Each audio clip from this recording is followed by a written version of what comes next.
should there even be a Joe Rogan of the left? No, I used to, when I worked at Media Matters, I'd be asked all the time, why do we not have a Fox News for the left? And I'm like, why would you want that? That requires lying. I mean, Joe Rogan, the reason he works is because he just sits there and believes whatever the most recent person that was talking to him, whatever they just said. That's immediately his entire worldview. He has the object permanence of a baby.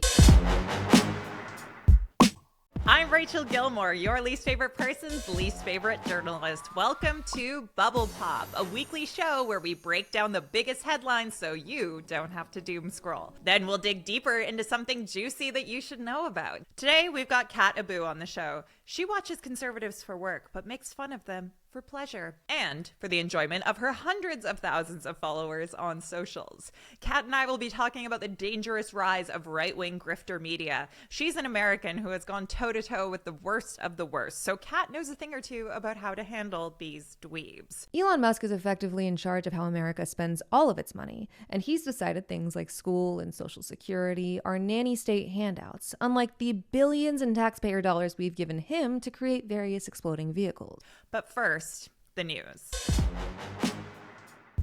Trump took a blowtorch to the international rules-based order this week, slurping Putin's Nick, and seemingly throwing Ukraine to the wolves. A German election is right around the corner, the latest test of Elon Musk's push for global political influence. Pierre Poilievre is simping for right-wing media again as he tries to tear down trust in journalists that actually hold him to account. There are a group of terrifyingly brain-rotted Canadian simps who actually want to live in the 51st state. And finally, the full extent of Trump's ability to be truly autocratic is getting much closer to being tested as key cases wind their way to the Supreme Court. Are you ready?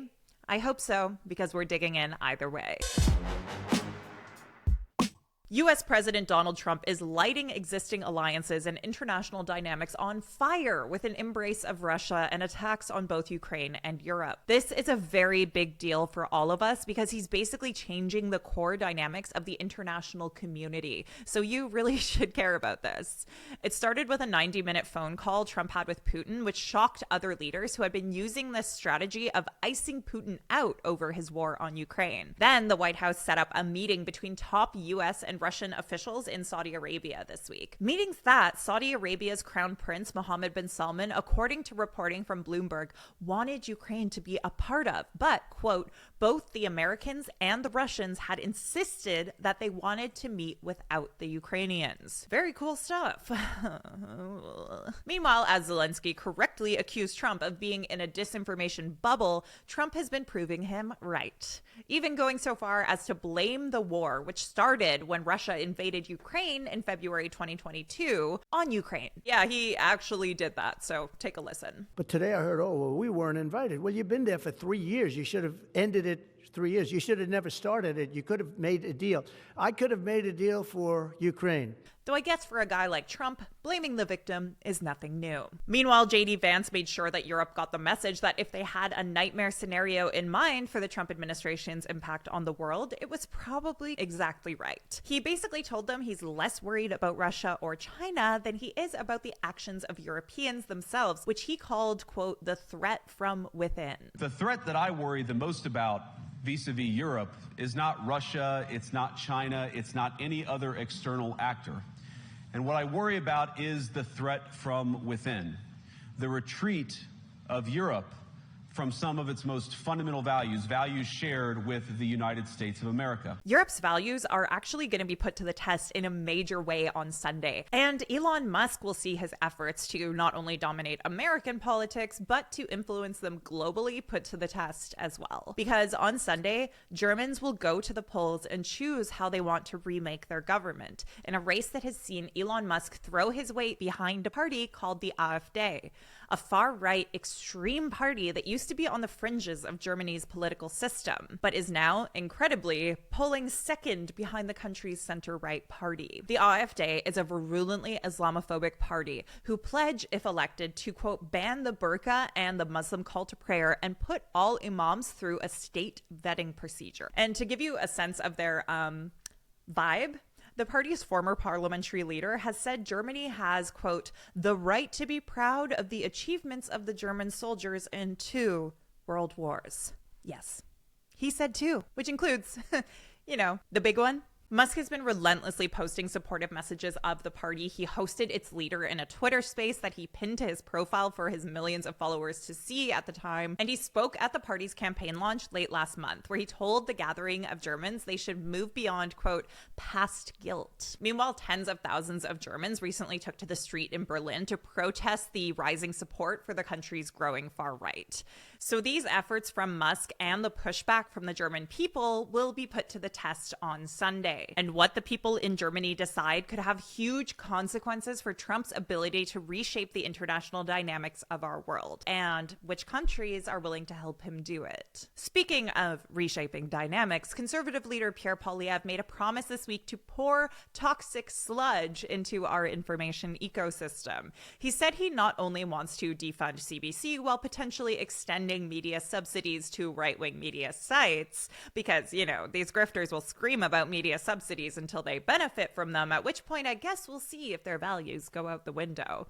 But Poilievre also signaled he'd like to open up the parliamentary press gallery to what he referred to as, quote, independent media, which, I don't think means independent media like me, because he doesn't answer my emails anymore, but he keeps giving his limited questions at press conferences to so-called media outlets like True North and Rebel News, who ask him hard-hitting questions like, what do you think of the booing at hockey games? So yeah. On Thursday, he also repeatedly ignored a journalist who kept asking him why he won't take questions from all media.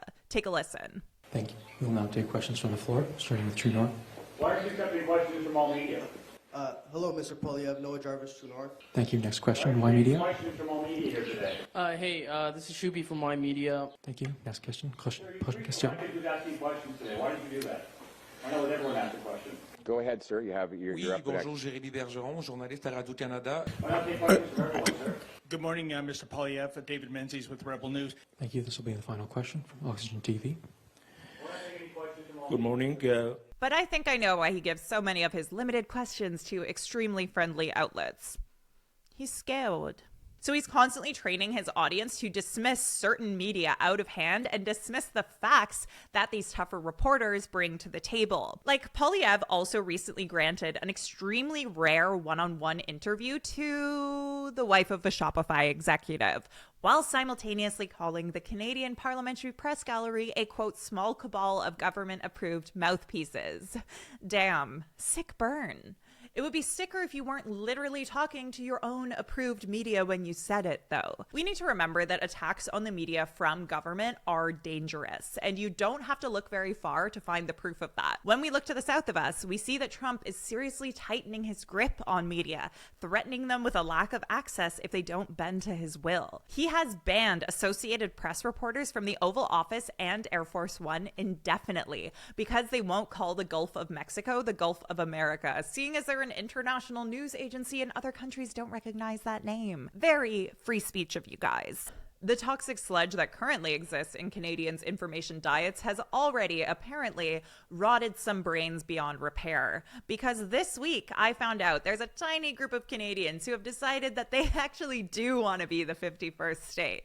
Yeah, really. I dug into it and learned that these people have a Facebook group with more than 12,000 members.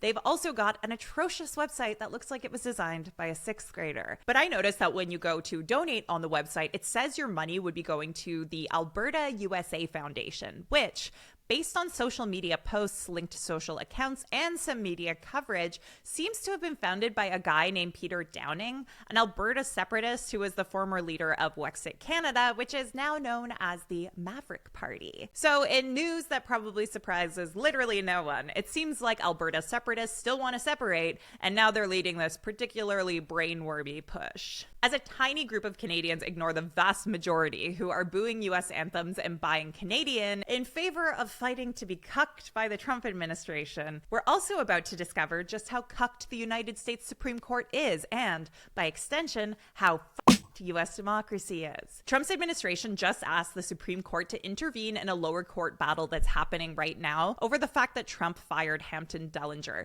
the head of the office of an independent federal agency that provides a, quote, secure channel for federal employees to blow the whistle by disclosing wrongdoing, which is, a slightly important job to keep free from political influence. Anyways, Trump fired Dellinger, so Dellinger sued, saying you can't do that, and a federal judge agreed with Dellinger, reinstated him, and now Trump is asking the Supreme Court to weigh in. What they decide will be another major test of Trump's ability to get away with overextending his powers, in this case, firing public officials.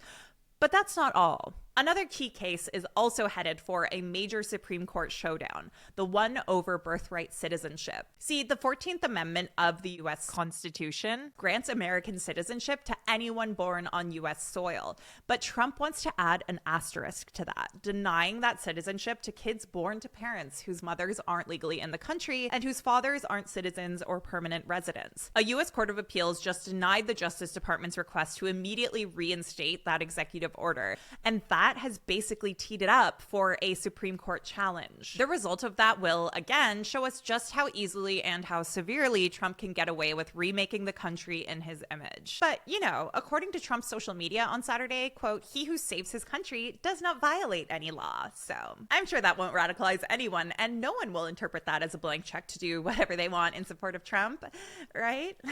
Trump also, for the record, just seemed to call himself a king.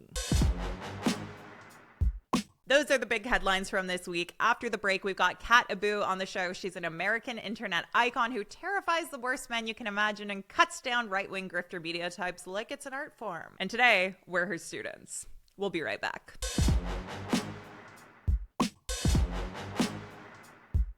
Right-wing media and horrible dudes with podcasts seem to be more powerful than ever. I mean, when Trump won the election, people like Joe Rogan and Theo Vaughn got a special shout out on stage as he celebrated his victory. Canada seems poised to follow in these footsteps. I mean, first off, according to podcast charts, we listen to a lot of the same dudes. And our homegrown right-wing outlets have been getting an unsettling amount of access to conservative leader Pierre Poilievre, as mainstream or more progressive media voices are attacked and shut out. This has got people asking, where is the Joe Rogan of the left? And how do we drown out the voices of these dudes who won't shut up? Well, today on the show, we're going to explore these questions with the Da Vinci of destroying right-wing men's egos, the Mozart of taking podcast bros to task. She's an internet icon, a Twitch streamer, and has reported for Media Matters, Mother Jones, and Zateo. katmabu, welcome to Bubble Pop. Oh my God, thank you for having me. I'm actually blushing in my office. Good. We aim to please here. We aim to flatter, so... Well, thank you for having me on. I'm very excited to be on the podcast that's number 6 on Canada's Spotify podcast charts. Thank you so much. Yeah, we're super stoked. It's a really good start. And, before long, we'll dethrone Joe Rogan in Canada. That's hot, right?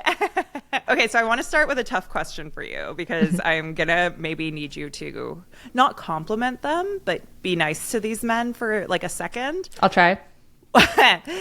What are these guys getting right? I think that there's just like this huge demand for men to feel like they have a community. And I think they find it in right-wing media, especially like these podcasts where it feels like you're talking to a bud and like you're hanging out in Joe Rogan's basement. Like, I think that is a huge part of this. I mean, it was the same thing like every right-wing movement, not to immediately pull out the Nazi comparisons, but like Hitler Youth was like a big part of bringing young men into a very overtly fascist movement. Men seek community, and the modern capitalist Western world actively tries to keep them away from it. It's kind of in the same way. I think that wrestling is men's version of camp. Drag is gay.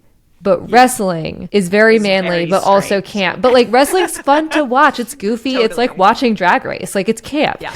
And so I just genuinely think that is a big part of it. There's also, once you're in this sphere, like we know, how easy it is for people to get radicalized on the internet.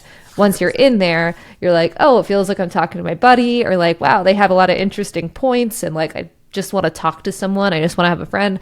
And then it's like, oh, now think the 14 words are, implanted in my brain. Yeah, exactly. And, and that's the thing, right? Like these guys seem to be having a real impact on US politics and institutions. And, one thing that they say is that when America sneezes, Canada catches a cold. So like, I'd really appreciate it if you guys could start covering your mouth when you cough. Me too. But can you walk us through like why we should care that these guys are being listened to? Like, why shouldn't we dismiss them here in Canada or in the US? So I think a lot of, I used to cover Fox News, which is the biggest cable news channel in the US. I think y'all have it up in Canada too. They certainly have a lot of Canadian guests to talk about how Justin Trudeau is making everyone trans up there or something. Yeah, that's exactly what he's doing, actually. Is that what's happening? Awesome. That's so cool. Tucker Carlson was the top-rated cable news host when he was there. He kind of took this entire world by storm when he came on very suddenly after Bill O'Reilly's firing. And Bill O'Reilly, it's 8 p.m. time slot, basically gives you millions of people, millions of eyes every single night.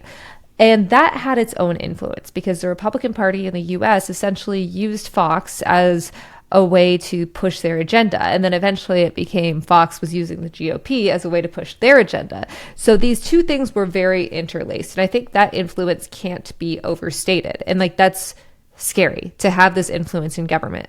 But I think this podcast sphere, obviously it's bleeding more, as you said, like with the inauguration day and stuff like that, it's bleeding more into that overtly political space of having, like legislative repercussions. But it also bleeds into the people you know and love. Your brothers, your dads, your uncles, your nephews, I guess. I don't think we give enough attention to the nephews of the world. Yeah, it's really sad. They're overlooked. It's really sad. My favorite Chiron on Fox ever was Concerned Uncle of Four, and then he was talking about like woke school board meetings. Oh my God. That's so it was amazing. And so it's just this influence. I think the scariest part is how it affects the people day to day, not just the lunatics in power or insecure men in power or whatever it may be, but how it can like warp the minds of people that like that you grew up with, that are rational, loving people. But if you're living in an echo chamber, all you'll hear is echoes. Yeah. And I think that's something that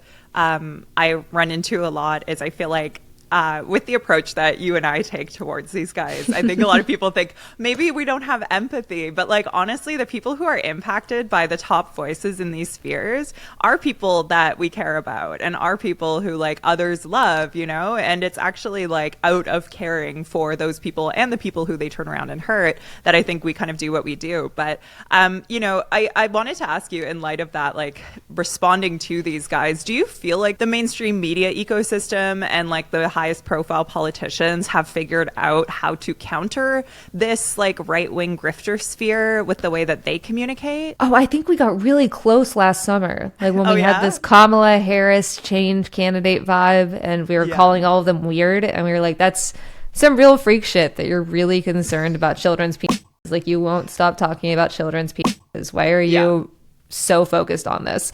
And then they decided to abandon that because they don't like winning.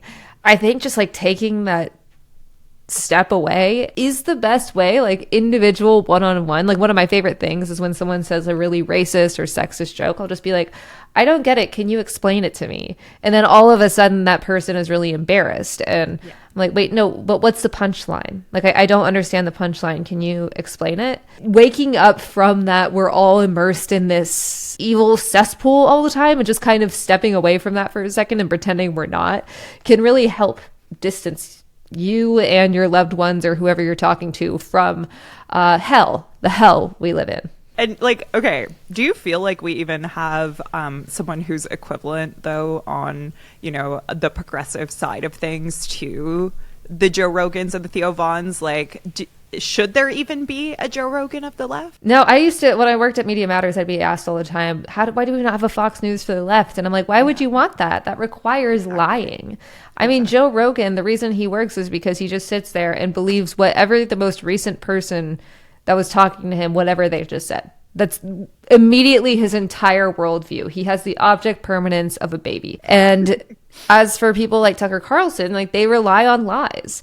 And the information that I want to communicate doesn't. And that's like the real big difference there. And it's easier when things are so confusing and messy and complicated to just be like, okay, I'll believe this lie. This is so much simpler. It's so much simpler to believe that Jews sent space lasers to change the weather than to understand and really comprehend that we have ruined our climate as much as we possibly can to this point through greed.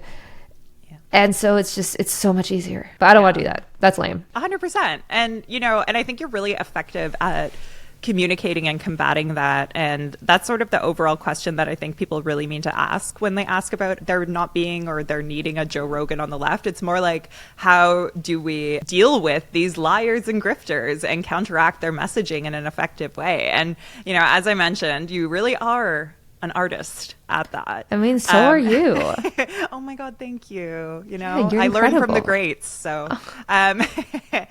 so like, what have you found works for you in dealing with these guys? I mean, honestly, and I'm sure you get this too, Rachel, there is like being a conventionally attractive woman does help a lot because it just instantly triggers them. Like, not in terms of success or making people listen, but like they're so instantly threatened by that you're kind of starting with them on their back foot. I mean, I think about Mike Davis, who is he's a guy on Twitter, for anyone who doesn't know, and very in with all these, Project 2025 guys, like very deep in that sphere. He was on the short list originally to be the Attorney General of the United States. And one time he tried to get me fired, and when Elon Musk bought Twitter, to get me banned from the site because I tweeted that no billionaire could get laid on a $40K a year salary. When you make them feel insecure, they either get violent or they get really, really upset. And I think the meltdowns are how I handle it. And I'm just glad it hasn't gotten violent. Yeah, you break their brains. Yeah, and hope they we don't both do. break you in turn. Yeah. Aggressive violence. Woo, amazing. Yay. It's cool being a woman. I love being a woman. It's so fun. That's the benefit of living in a skyscraper now. Like, I live in a skyscraper and it's so for hard to get to my apartment. And so, like, I feel really safe. It's awesome. You need grappling hooks to get you. In light of that, there's this new personality on TikTok that I've been seeing a lot lately. Her name's Suzanne Lambert, and she's been like making fun of Republican women's makeup, for example. And, and so we've kind of seen this debate come out about that, like, for lack of a better word, mean girl approach. There's a lot of criticism that when dealing with these types, like, oh, when they go low, we should go high, What do you think? And I feel like I maybe already know the answer to that, but like, how do you respond to that debate? Oh my God, no, we're so beyond going high. Like, we are so, I mean, Michelle Obama, the person who said that quote, is so beyond going high. Like her speech at the DNC, it was so clear. I think that there is something to be said. Like, I don't like when people just constantly talk about how like ugly or fat Trump is. I don't care. There are a lot worse things about him. But also, I have no problem clowning on these people. Like, if you have no style, if you get no bitches, if you can't post, that is a you problem. It's not because of your race or your gender or your sexuality. It's because you as an individual are lame. And I think they deserve to know that, because there is nothing conservatives want more than to be part of the culture, to be cool. And they just never will be. It's just not going to happen. They're cool in their bubbles. But it's the same reason that they always complain, like, they don't have celebrities. They'll be like, these celebrities are so woke or whatever. And it's like, you would kill your vice president to get Taylor Swift to just post about you once in a positive light. Yeah. You would kill him on national television. So no, you're not too cool for them. They are too cool for you. And they are very upset about that. That's how we got the Patriot Awards on Fox News. I actually don't know that show. And I think every year they have the Patriot Awards, which are their versions of the Oscars. And for example, one year they have like usually about 5 awards. One year it was Patriot of the Year, Most Valuable Patriot, the Back the Blue Award, and the 2022 Patriotic Badass Award, which went to the host and our new Defense Secretary, Pete Hegseth. Oh, wow. Okay. Yeah. It's a really cool show. So it's definitely for sure. Very high standards. Meritocracy in action. In action. 2 years in a row, Hannity did the exact same impression of Bill Clinton and Mark Levin. He just did the same bit and thought no one would notice. But guess what, Rachel? Guess what? I fucking noticed. Yeah.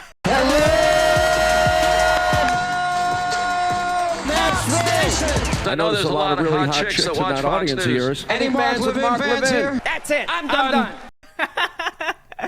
Well, and that's kind of the takeaway that I've had in dealing with these types too, is I feel like it comes down to, in a lot of ways, a power struggle, right? Like it's what these guys are responding to is not necessarily the facts or alternative facts or whatever, like lies being said, but they found a community and they feel as though they are following a powerful person. And I think that in some ways, attacking those people as losers and weird hits at that like core principle of what they're attracted to, which is the power. Like, do you think that's a fair analysis? Yeah, you hit the nail on the head. Exactly.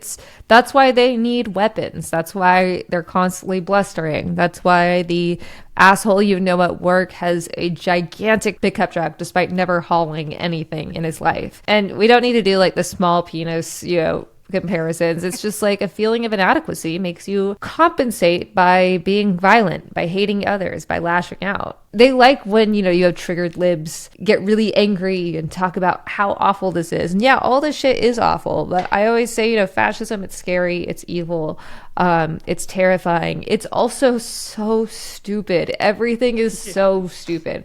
And you have to remember that. Yeah. I think that's maybe one of the things that's so frustrating is it's all so stupid and they're winning. Like that I think for now, exactly. And that's actually what I wanted to ask you. Like, how do you hold on to hope and like keep the strength to like fight? Because I think a lot of people listening are probably feeling really frustrated by like the headlines they see every day and like Elon Musk's 20-year-olds being able to ruin people's lives and take away their health insurance in like the snap of their fingers. So yeah, how do you keep going? I mean, I also say this, fascism is antithetical to the human condition. I think about like the book 1984, so Orwellian. But I think about the book 1984, and it has these nations that are just, there's no escape. There's no way to escape the authoritarianism. That truly it can't happen forever. As scary as that thought is, that can't be our reality because human beings just won't let it. Even if it takes a lot of lives, even if it takes, God forbid, bloodshed, like the human nature just doesn't want to be ordered around for eternity. Eventually they go too far. And what we have to do in the meantime is just try to make sure the fewest amount of people get hurt. Try to push through and help our own communities and gain power in the meantime. This isn't forever, but it's going to feel like it. I mean, I feel like we've lived a year in this administration. It's been 1 month. So that's cool. Yeah.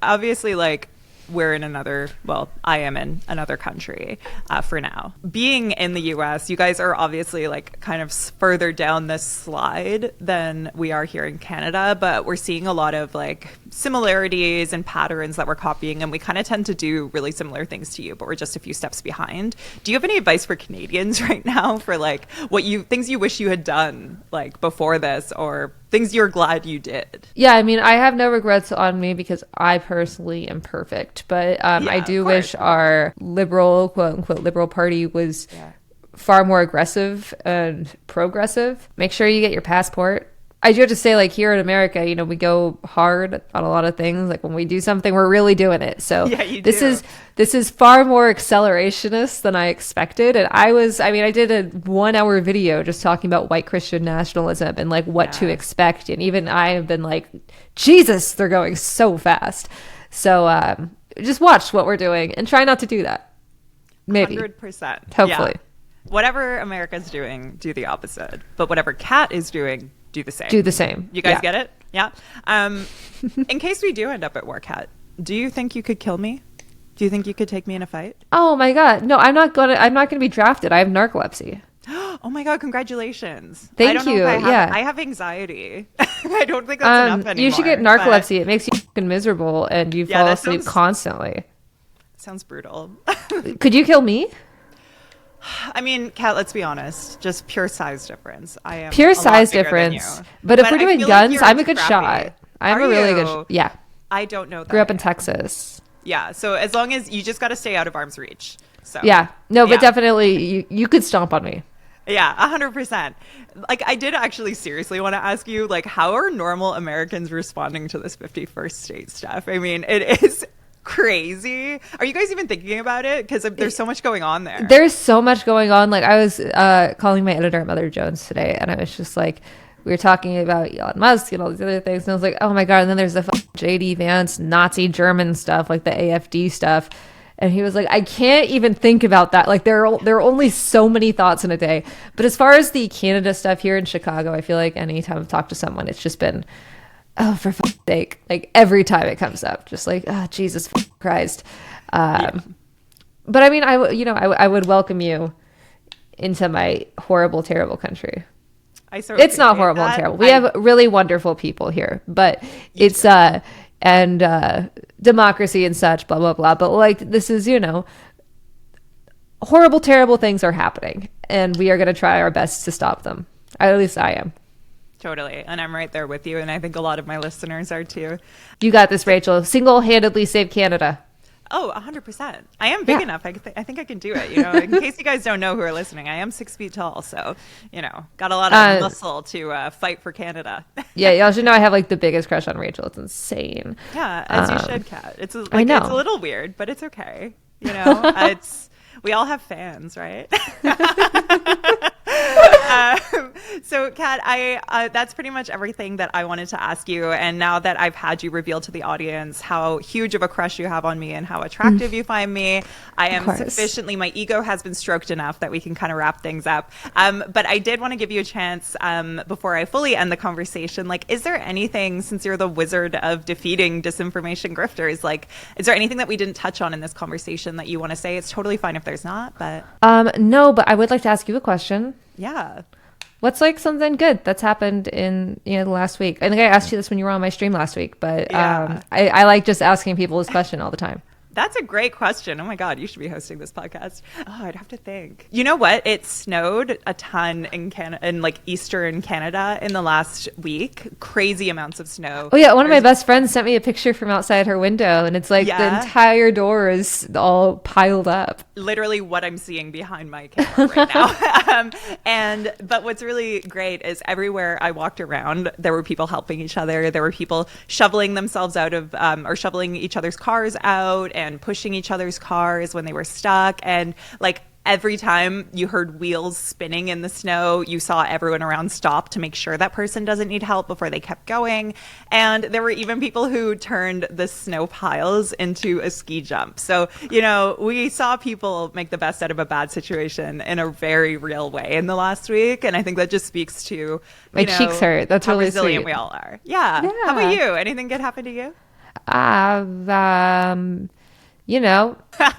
It's tough asking an American that question right now, eh? Yeah, it like, especially when I've been working on scripts. Like, I have a whole script being like, this is why you should care about trans people existing. Oh God. My cat has been really cute this morning. I had allergies so bad that I woke up at 4 and couldn't get back to sleep.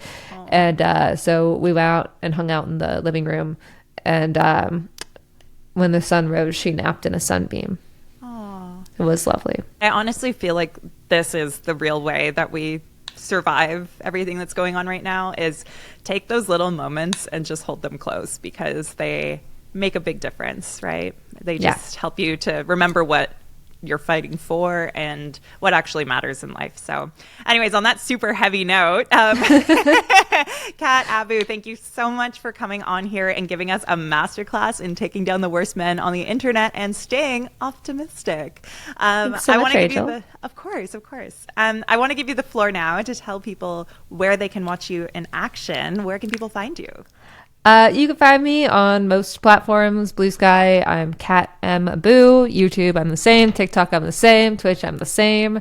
And then you can go on there to find my Instagram and other places. I have a really long last name. I stream on Twitch on Thursdays at 2:30 Central Time. I'm still getting used to time zones now that I don't live on the East Coast. And you can also sign up for my Patreon if you want to support my work. For $1 a month, you get a daily picture of my cat, and she's really cute. Her name is Heater. She is orange. She has feline leukemia virus, and she's the love of my life. That is a great deal, folks. So you better all subscribe. Kat Abu, thank you so much for being on the show today. It was an honor to have you here on Bubble Pop. Thanks for having me, Rachel. Good luck with the rest of the pod. Thank you.